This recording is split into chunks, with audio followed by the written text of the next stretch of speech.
Today we have a moderator and a timekeeper. Our moderator is Angela Small Blaylock, and our timekeeper is Sandra Harris. And I'm going to go ahead and turn it over to our moderator now. Good evening and welcome on behalf of the Orangeburg Area League of Women Voters. I'm Angela Small Blaylock and I will be the moderator for this forum.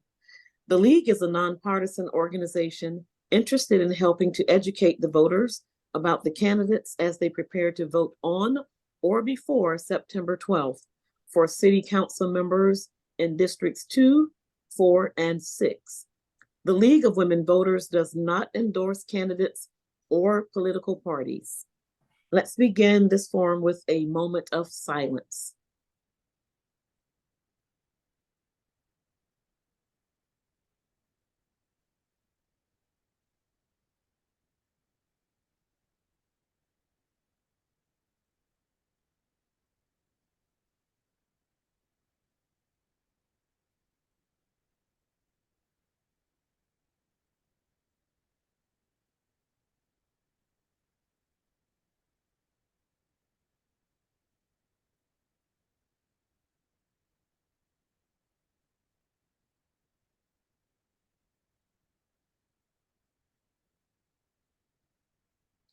Thank you.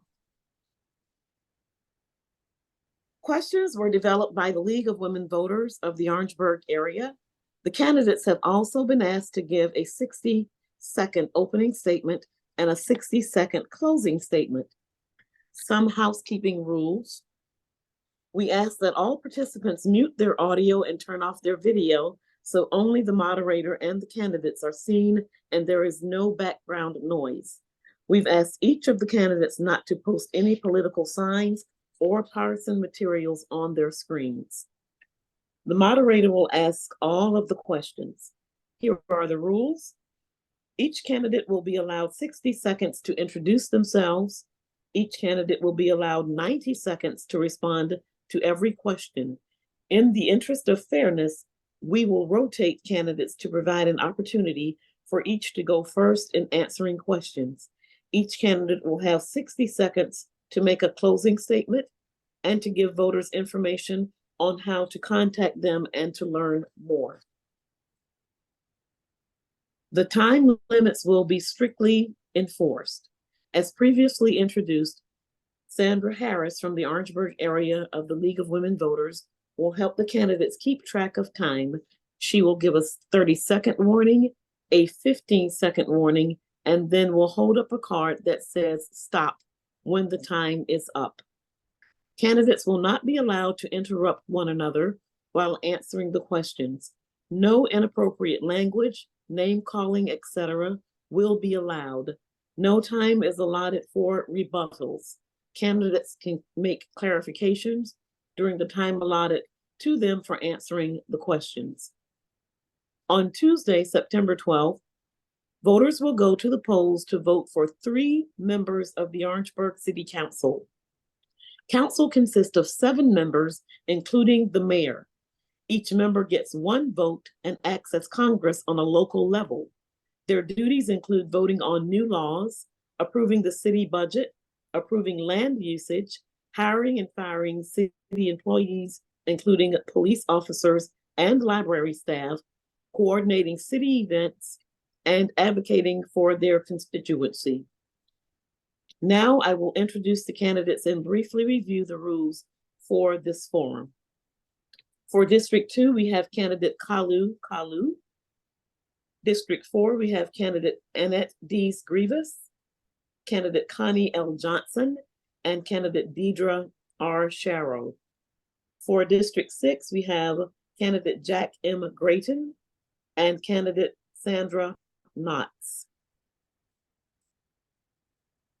We will begin by asking each candidate to begin with a 60-second opening statement in this order: Kalu Kalu, Annette Dees Grevious, Connie Johnson, Diedra Sharrow, Jack Grayton, and Sandra Knotts.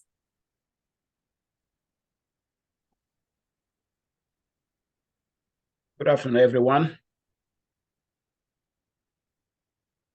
My name is Kalu, and I'm the city council member representing District 2. I was elected in 2019, and this is my 4th year. So I'm running for re-election in 2023, which will take place in September the 12th.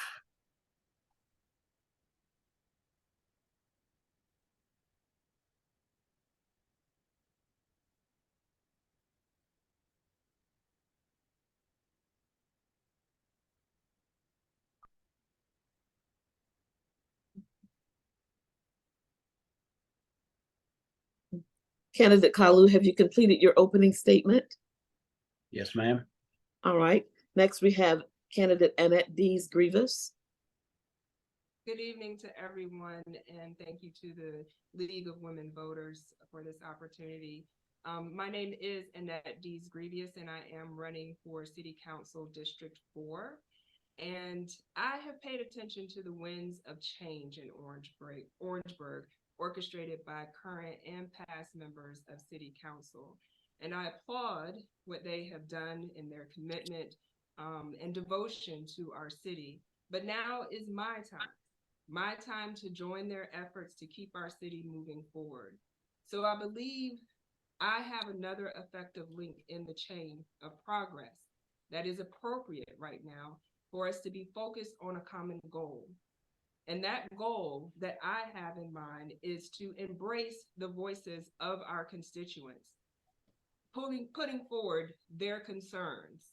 Also to strengthen our economy so that we improve the quality of life for everyone in our district, and to ensure that we have a safe neighborhood or safe neighborhoods to reside in, and to have a strong city where we are actively pushing for change, strengthening our economy, and providing opportunities for all of our citizens to be active and to be gainfully employed and to have a wonderful city to live in.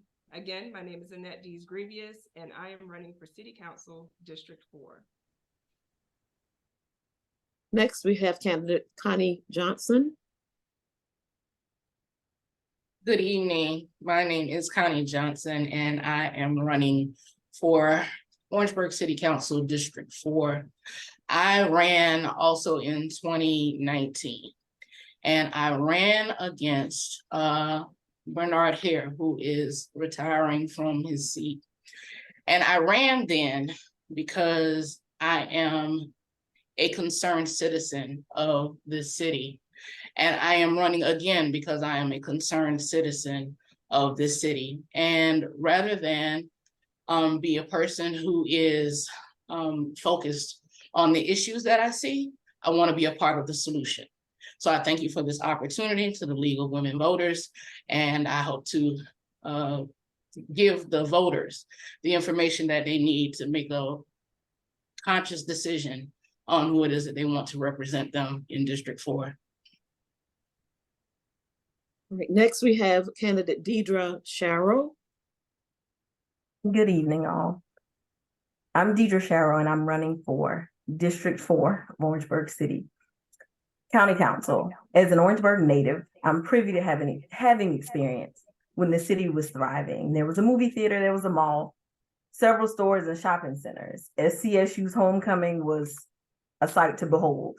Having left the city for over 10 years, I was able to see different places and experience different things. And returning home was a bit of a shock to see that things had declined a bit. Being back home, I decided that I wanted, again, to be a part of the solution instead of being someone who decided to complain about the city of Orangeburg, knowing that I'm going to be here and this is home. I want to bring focus to socioeconomic development, bridging the gap between all of the communities, policing, and I also want to be a voice for the people of Orangeburg. I want to empower them and allow them to speak up. I want to push them to know that they have a voice here and that elected officials are people that they put there to help make changes and push the city forward. I want to be the revival of hope and possibility of Orangeburg. Again, I'm Deidre Sharrow, and I am running for District 4. Thank you. Next, we have candidate Jack Grayton.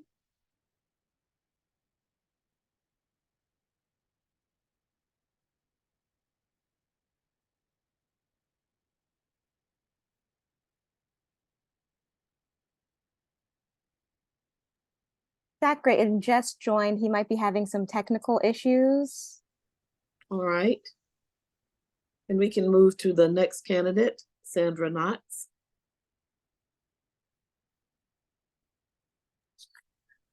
Good evening. My name is Sandra Knotts, and I am currently the City Council representative for District 6 in the city of Orangeburg. My reason for running, first let me say this. I was born and raised here in Orangeburg, so I've seen the good side, the best, and what I see is Orangeburg becoming. Moving forward, I see Orangeburg as the young lady, I think it was Michelle that mentioned earlier, some things that she would like to see, but I see Orangeburg moving forward. And moving forward to me is more than just lip service. It's a posture that says that in order to continue the track that we're on, the positive track that we're on, we need to come together first as a community, number one. Number two, every asset and every aspect of the city all coming together for the common goal of moving Orangeburg forward. And I think that's it at the moment. Is candidate Jack Grayton ready? Yes, I'm here. We are going through our opening statements. Yes, my name is Jack Grayton. I'm running for City Council or District 6. I'm running for change, and I'm running to help our community better itself.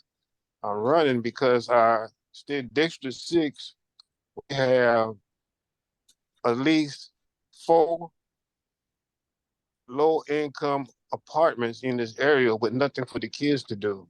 We need to have something for them to do to keep them out of jail, because an Isle of Mine is a workshop for the devil. We need to invest more into our kids. Thank you. All right, let's begin with our questions. Sorry, could we pause for one moment? Candidates, are you able to see our timekeeper? No. Okay. Is anyone else able to see Sandra Harris, our timekeeper? No, I'm not. Okay. Okay. All right. I think I may have to speak Yes. or say like 30, 15. Yes. Could you just say 30, 15 and stop? Mm-hmm. Yes. Sorry about that. So we'll do that for this next round. All righty. Thank you. Question number 1. What are the 3 most important reasons you are running for a seat? And our first respondent will be candidate Grevious. Top 3 reasons that I am running for a seat, I guess, is built on my platform.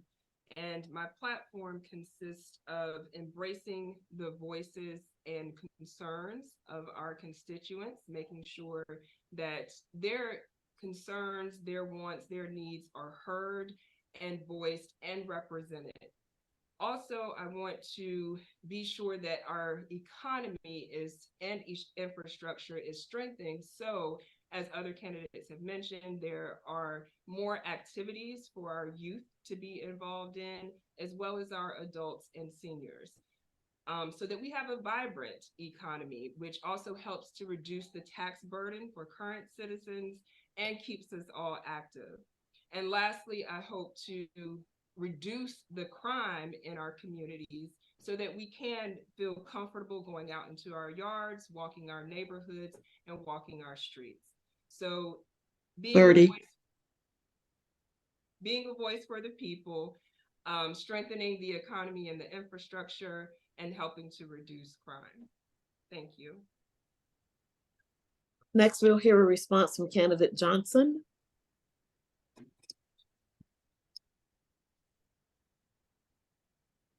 As a candidate for a city council, my focus is on transparency, community engagement, and youth-related issues.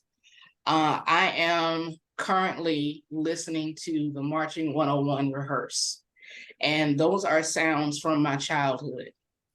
As I reflect on my childhood, there were a plethora of activities available for not only me, but my peers that engaged us, that fueled our creativity. And it wasn't so much about keeping us out of trouble.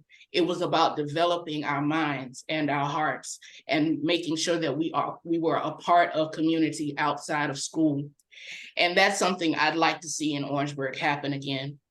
As far as transparency goes, I am a person who likes to have all of the information when making decisions, all of the information when I am 30. to have the information that I need. As a member of Orangeburg City Council, I would like to make meeting notes and minutes available to citizens, and that information be made 50. available to them. And as far as community engagement, I believe that as constituents, we have a responsibility, a civic responsibility, to be engaged in what happens in our community. Next, we'll hear the response from candidate Sharrow. My top 3 reasons, piggybacking off of my opening statement. One would be socioeconomic development, pushing for livable wages, affordable housing, more businesses, entertainment, and resources for those in the community. Also, bridging the gap, as I said, for seniors and kids alike. There is a decline in things to do and places to go. Orangeburg is on the up and up, and we want to continue that, and I want to be a part of that. And as my fellow candidates also said, is involving the community more. Community policing, beautification projects, and of course, getting people involved. Being in attendance and going to city council meetings in person and virtually, I've noticed that there is a lack of interest a lot of times, and I want to be able to help revive and bring pride back to the city of Orangeburg and instill pride in the people of Orangeburg so that we can continue to push forward. Next, we have candidate Grayton. Yes, like I said, I'm running because I want more for the kids to do around here. I have seen so many young men and young women drop out of school in this community, and no one is here to help them get back into school. We need to have our communities come back together like they used to be in the day when a whole community will raise a child. Right now, you're not able to knock on a neighbor door because they don't know each other.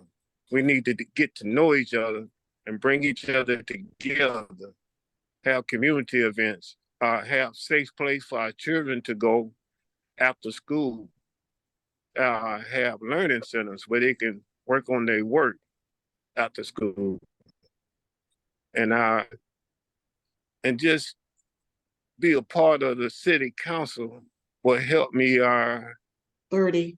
fulfill the goals and I figure that our city council seat that should be changed from time to time. I feel no one should be career 15. career city council. We need change. A change means new ideas. New ideals will help this community. Next, we have candidate Knox. Yes, my platform is building today for a better tomorrow. And if everyone is paying attention, we have started a project. We have started a number of projects that will not only change the scope and the face of Orangeburg, but will also instill pride in the city, which has been said and stated earlier, that Orangeburg used to be a thriving community. And I still wholeheartedly believe that we can still do that. And as it relates to activities, there are numerous activities that are sponsored by our Parks and Rec, for example, department. A lot of times folk in the community don't take advantage of the activities that are presented by various departments 30 in the city. And I just think as a community or as communities, you need to make sure that you let your council persons know what your thoughts and your feelings are versus keeping them isolated or in a vacuum. And the more you talk about whatever, coming together, we can achieve a lot versus being isolated and just doing sidebar conversation. And candidate Kalu.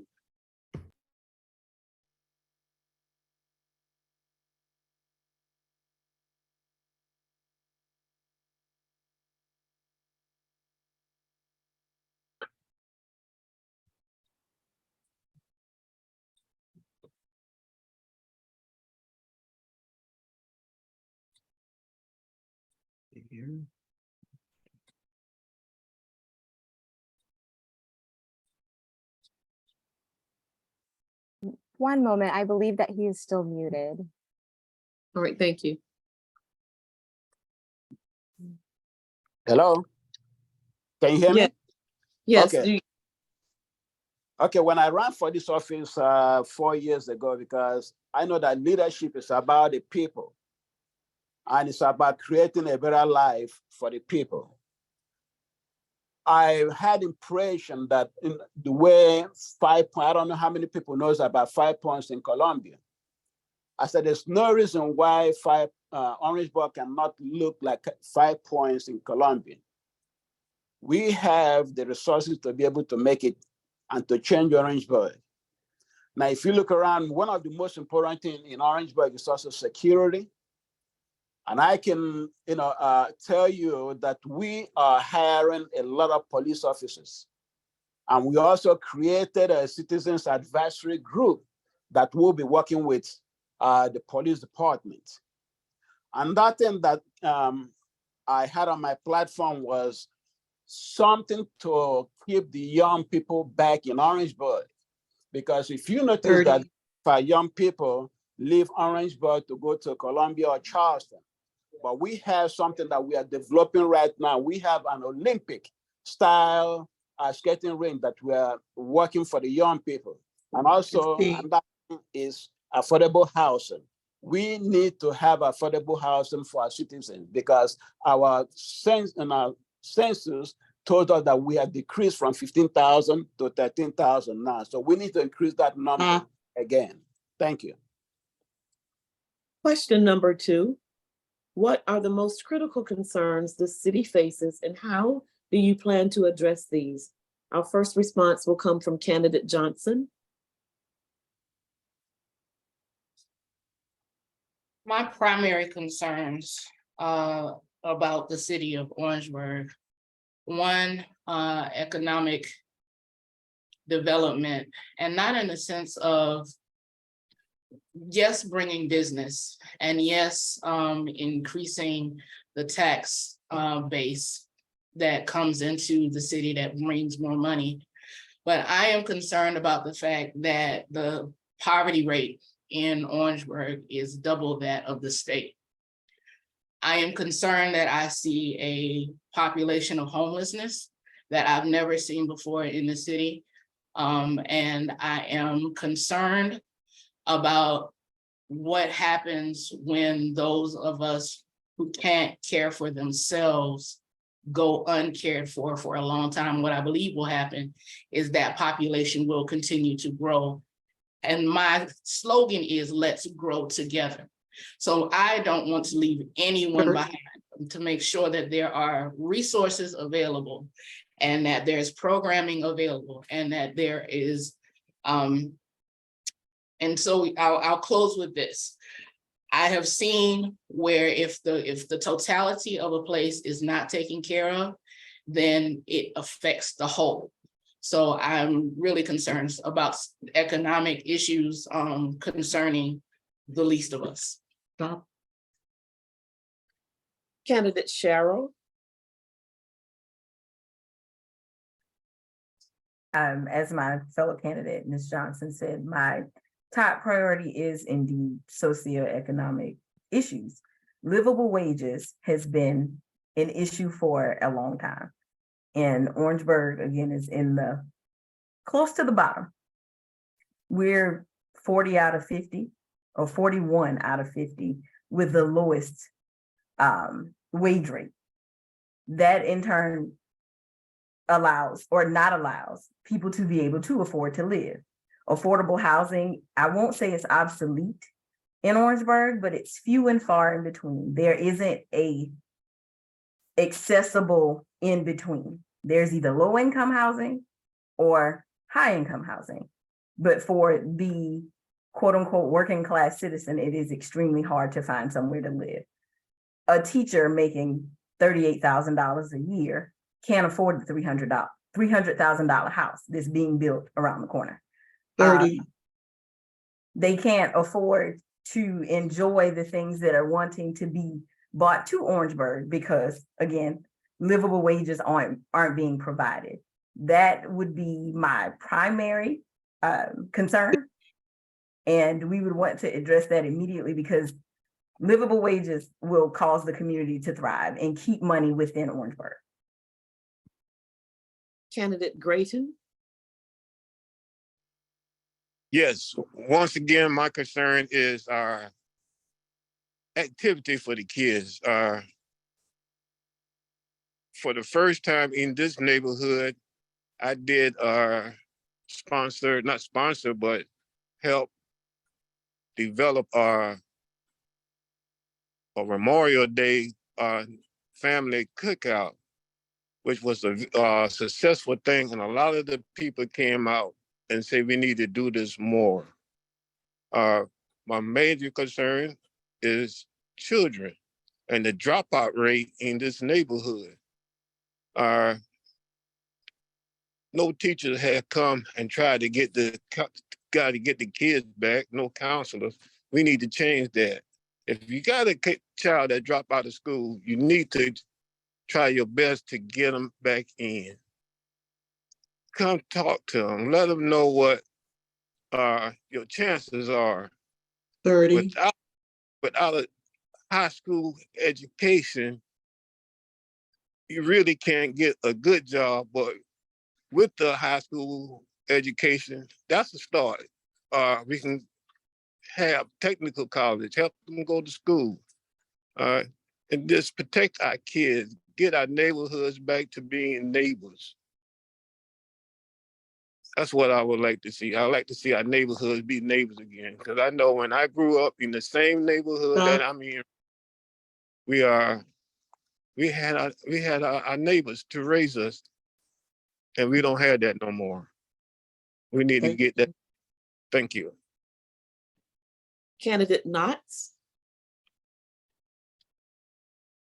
One of the things that council is currently working on, it has talked about, is affordable housing for those persons, as Ms. Sharrow, I believe it was, that talked about the teacher that makes $38,000. But we also have to keep in mind that it is not solely based on the city. It encompasses the entire county, the county economic development. And as these businesses and industries are coming to Orangeburg, they have to have an educated workforce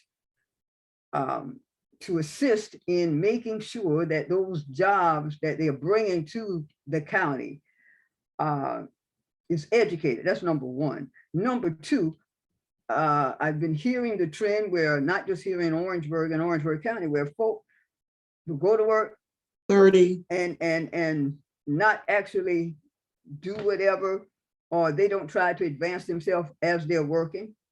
That is problematic, not just here in Orangeburg, not just here in South Carolina, but in the United States. 15.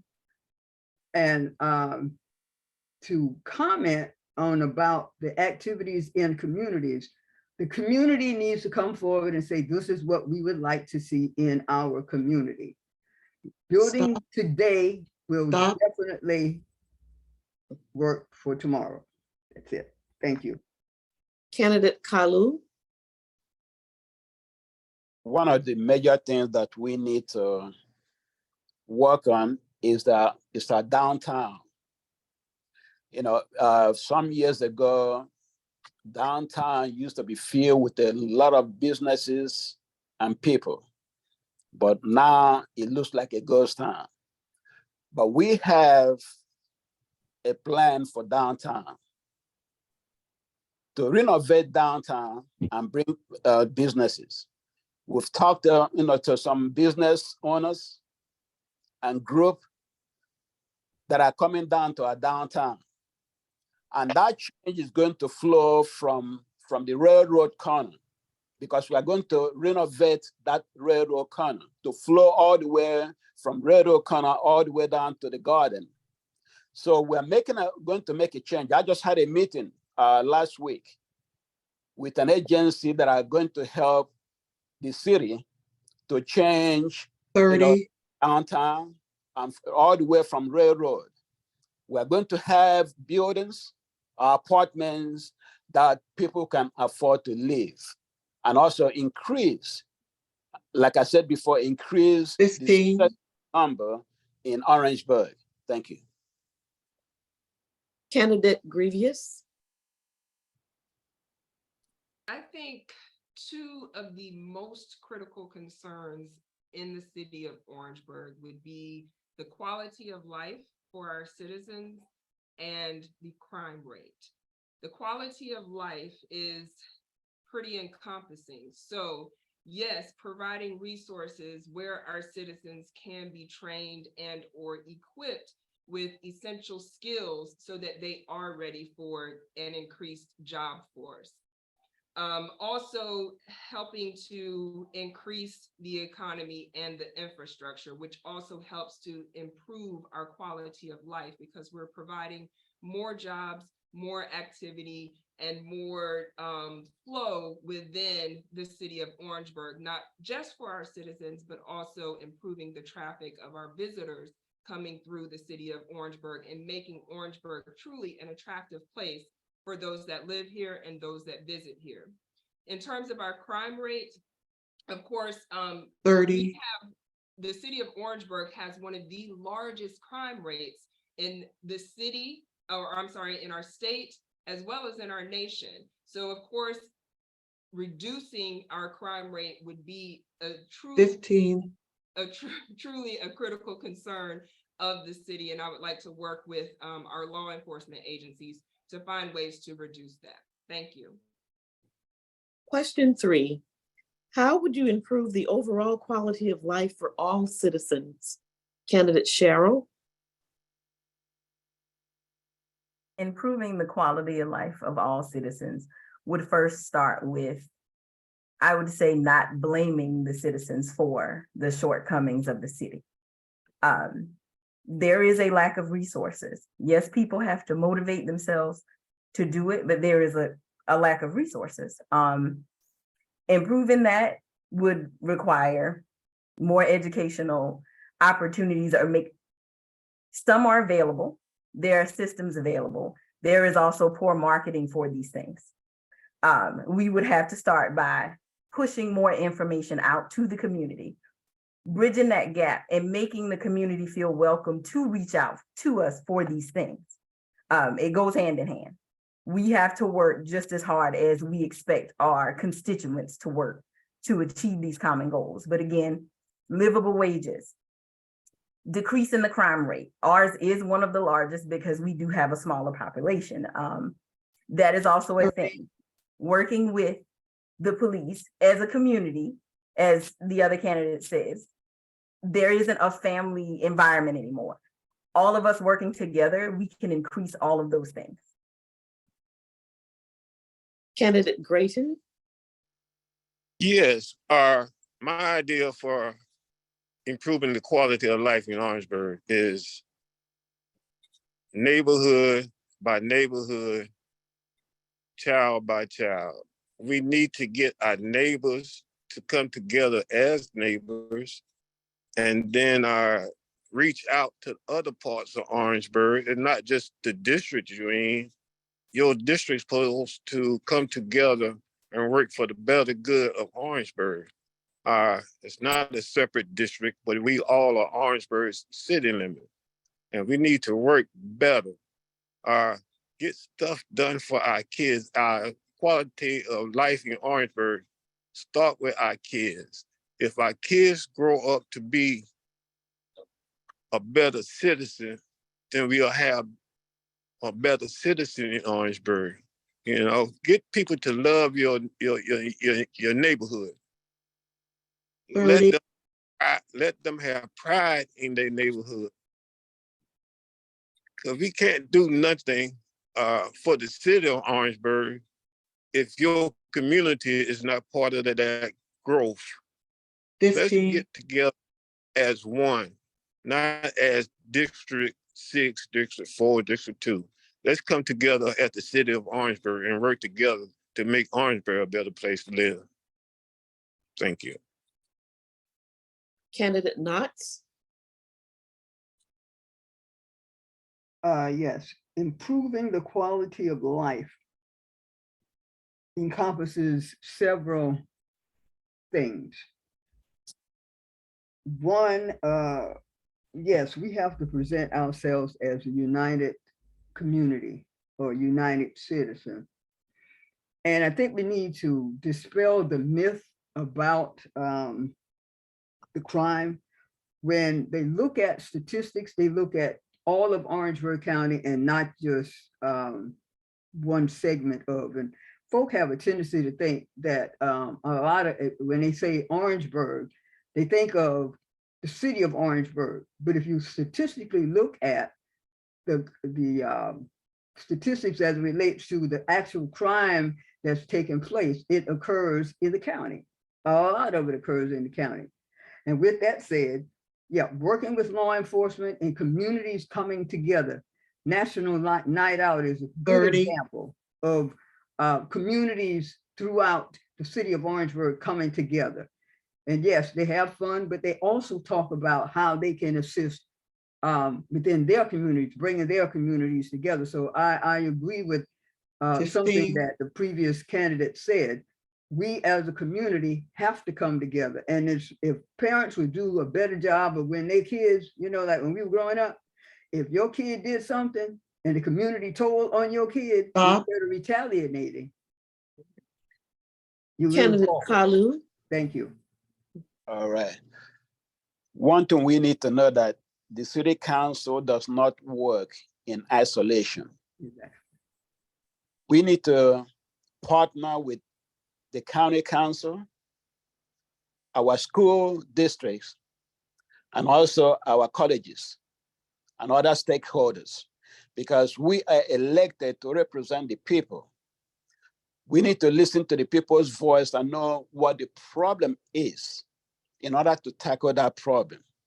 Because when you don't listen to the people's voice, you don't know what the problem is. Yes, it's good for us to have all these things, but at the same token, we need to know the needs of the people.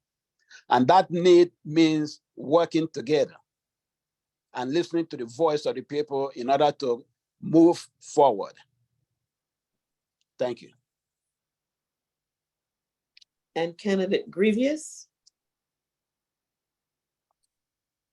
Yes, to piggyback off of what Dr. Kalu just said, I think the first step in improving the overall quality of life for the citizens of Orangeburg is listening to the citizens of Orangeburg and being a true representative of those constituents that we serve. We have to know their concerns, their interests, their needs in order to improve their quality of life.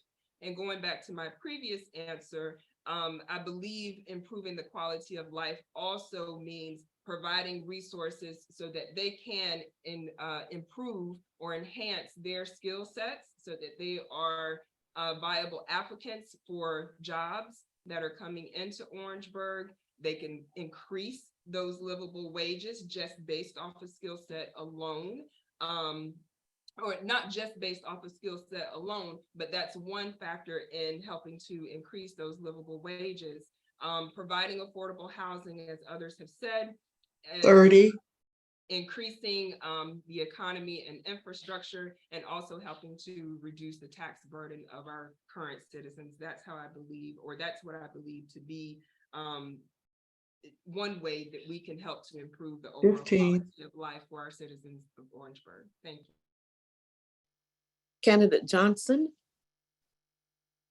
When I think about quality of life, I think about safety, I think about provision, I think about in having an enjoyable environment.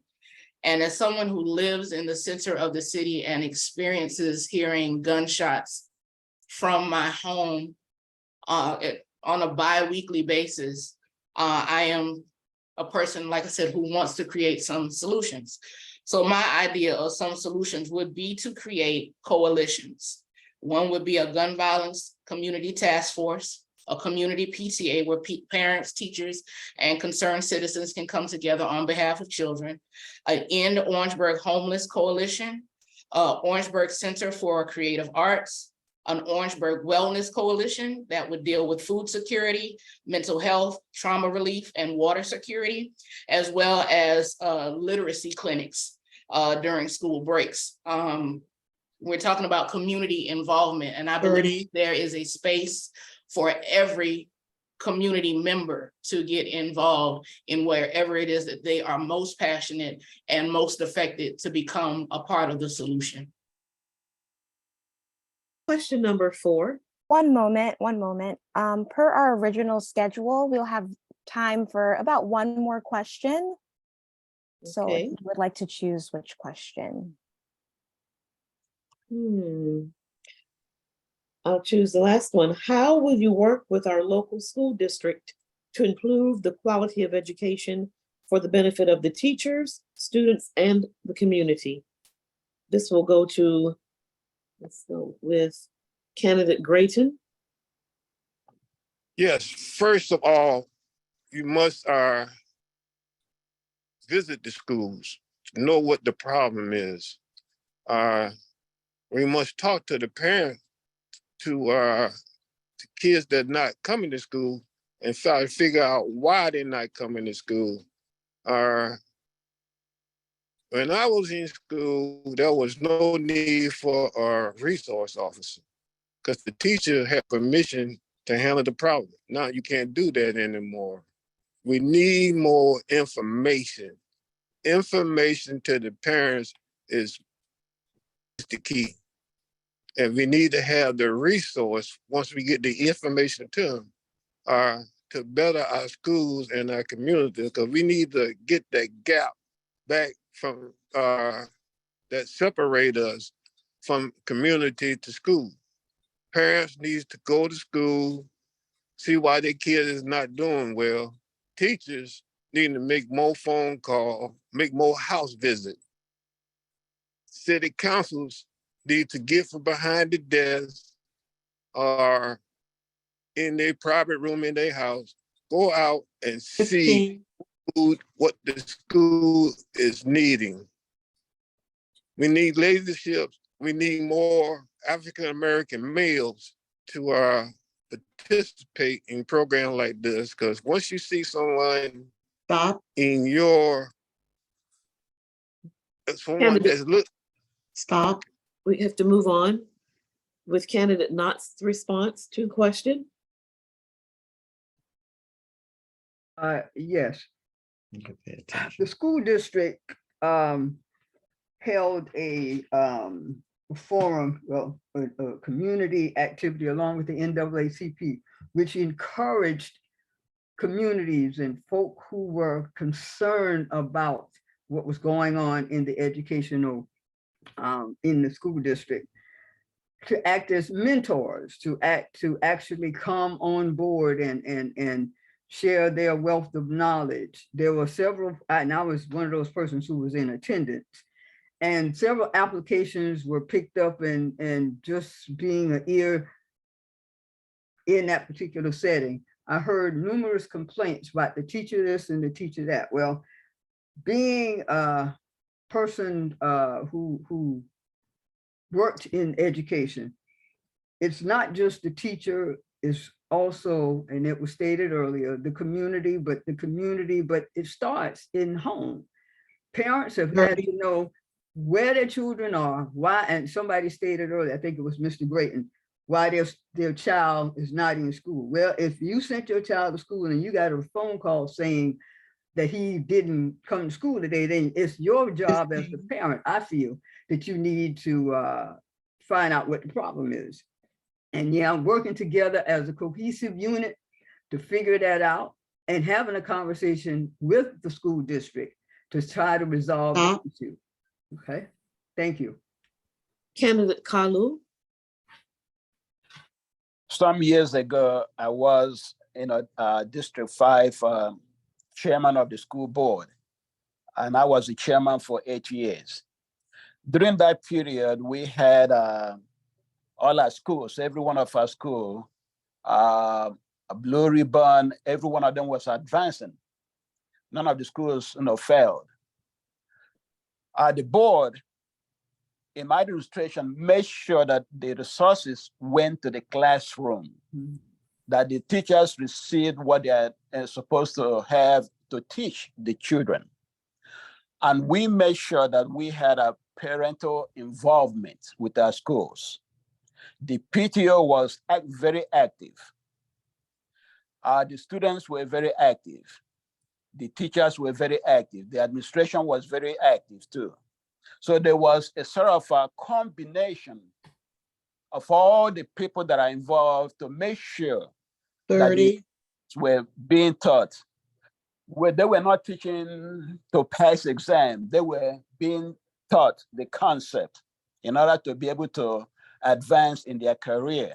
And most of our students, 90% went to colleges and excelled in everything that they did. So we need that collaboration between the schools and the parents, and then the other stakeholders. Stop. Thank you. Candidate Grevious. I think as a professor, first of all, I'm a professor and have been so for 20 plus years. So I've been in higher education for quite some time. And so one thing I've noticed as a professor is that the student today has changed and is changing. And perhaps one of the biggest things to influence that change could be technology, could be the things that they have at their disposal now. So in improving our education, I think it is first a good idea to understand what is happening in the schools. Teachers are one of those entities that are overworked and underpaid, and they have a lot to deal with in their classroom and outside of their classroom. So I think providing resources for not only the parents, the teachers, finding creative and innovative ways to reach our students, reach today's student, which is a vastly different student 30. from even 10 years ago, is key. So yes, I think working with the superintendent, the parents, the teachers, and the students, and finding innovative ways to reach those young people today 15. is key. Thank you. Candidate Johnson. My professional experience is as an after-school program manager. I was the liaison between schools and homes for about 1,000 children over a span of years in Columbia. I am noticing that there is a lot of finger pointing happening with the adults involved. Frederick Douglass says it is easier to build strong children than to repair broken men. Currently, I am an educator within the adult sphere of education, and I work with adults every day who don't know their multiplication tables. If we are going to thrive as a city, the children need to be the focus. The pointing back and forth between parents and adults that are involved, if we don't work together, we will lose another generation. And I don't think that we can afford to do that. So as I stated before, I would like to create a community PTA that will bring teachers, parents, and elected officials to the table to be able to have these conversations and come to an agreement of the fact that the children are the center of the conversation. 15. Candidate Sharrow. As my fellow candidates stated, the children are the focus. One of the ways that I would want to work with the school board is to increase relatability. That is a huge issue in most spaces. Students are different, parents are different. The school board is a separate entity. And as in any elected office in Orangeburg, there has been a major concern in people not feeling comfortable enough to go to their elected officials because they speak two different languages, quote unquote.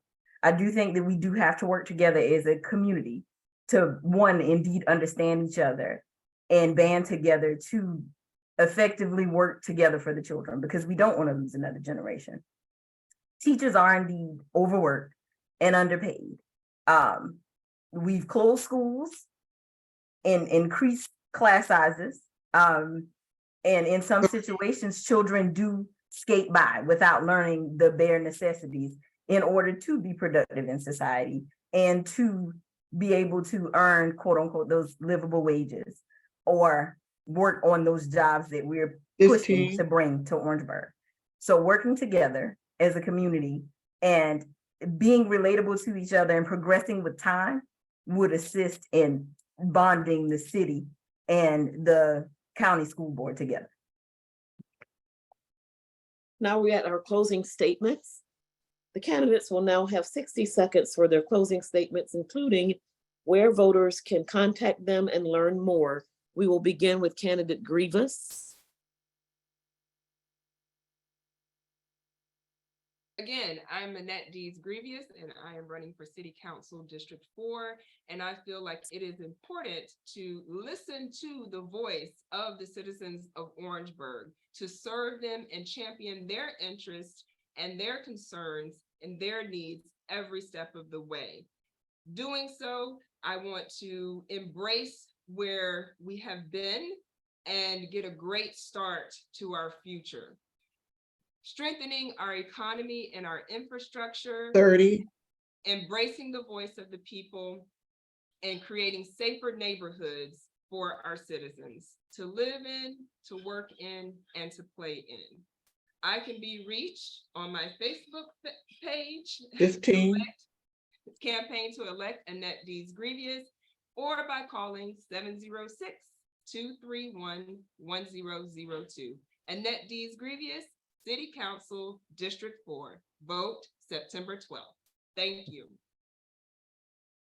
Candidate Johnson. Thank you again for the opportunity to share this platform. Again, my name is Connie L. Johnson. I am a candidate for Orangeburg City Council District 4. If you would like to contact me, I can be found on Facebook, Connie for Council. If you'd like to email me, Connie, the number 4 council19@gmail.com. And I can be reached via phone, 803-705-9148. My slogan is let's 30. together, because I believe that we are truly better together. From the least to the greatest of us, we need one another. Thank you.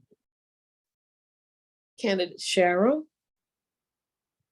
Again, I'm Deedra Sharrow. running for District 4.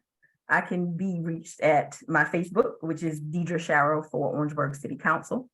My contact information is 704-575-0615 if you have any concerns. Again, reiterating my stance on social economic development, bridging the gap and wanting to be the voice for the people. I am here as a candidate for the people. I want to be that person that people feel comfortable coming to with their concerns, and also the person who essentially pushes them to want to be involved. I want to be, again, the revival of hope and possibility in the city of Orangeburg. Thank you. Candidate Grayton. Yes, once again, I'm running for City Council District 6, and I would like to thank everybody for their votes in advance. And I want to bring our community together. I believe in the slogan, new people, new ideas. Let's make changes to make us a better place, to get new ideas. Let's bring our communities. Let's bring our community together, make our community safer, where you can even sit on your porch again and not be dodging bullets. My name is Jack Grayton again. My number is 803-387-1020. That's my phone number. And my email address is graytonj@yahoo.com. I have time to listen to anyone who wants to call and talk again. And ask me any question or any concern, even if. Candidate Knotts, please. Yes, once again, thank you for this opportunity to share some of my thoughts and some of my continued efforts as a member of the Orangeburg City Council. My slogan is building today for a better tomorrow. And if all of us come together, we as a community can be that tomorrow. On a positive note, it takes all of us to come together. And I can be reached at area code 803-535-6760 if you have any questions or comments. And I am an active listener. I can't go, I can't do if I do not hear from you. And please vote September the 12th, 2023 for Sandra Knotts, Orangeburg City Council District 6. Thank you in advance. Candidate Kalu. Yeah. I'm running for re-election for District number 2. And my number is 803-803-347-4842. One thing we need to know that the city council is made up of 7 representatives. And so we need people who can work together with others. And in making that, we also need to remember that leadership is about the people, not about self. It's about creating a better life for the people. For one good news that I never brought up before is that in July 2024, we are going to host the Dixie Youth Baseball World Series. Dixie Youth Baseball World Series. We're expecting about 50,000 people in Orangeburg next year, July 2024. Thank you. That concludes our forum for the evening. We would like to thank the candidates for attending, and most of all, you, the audience, for listening and becoming more informed about voters for the September 12th, 2023 election. We encourage voters to go to South Carolina Votes, that's scvotes.org, to make a plan to vote. Check your registration, find your polling place, and see what's on the ballot. Call your Board of Elections office by August 31st to apply for an absentee ballot. That number is 803-533-6210. Early voting begins on August 28th, that's next Monday. Please vote and encourage your neighbors to do so as well. Thank you and have a great evening.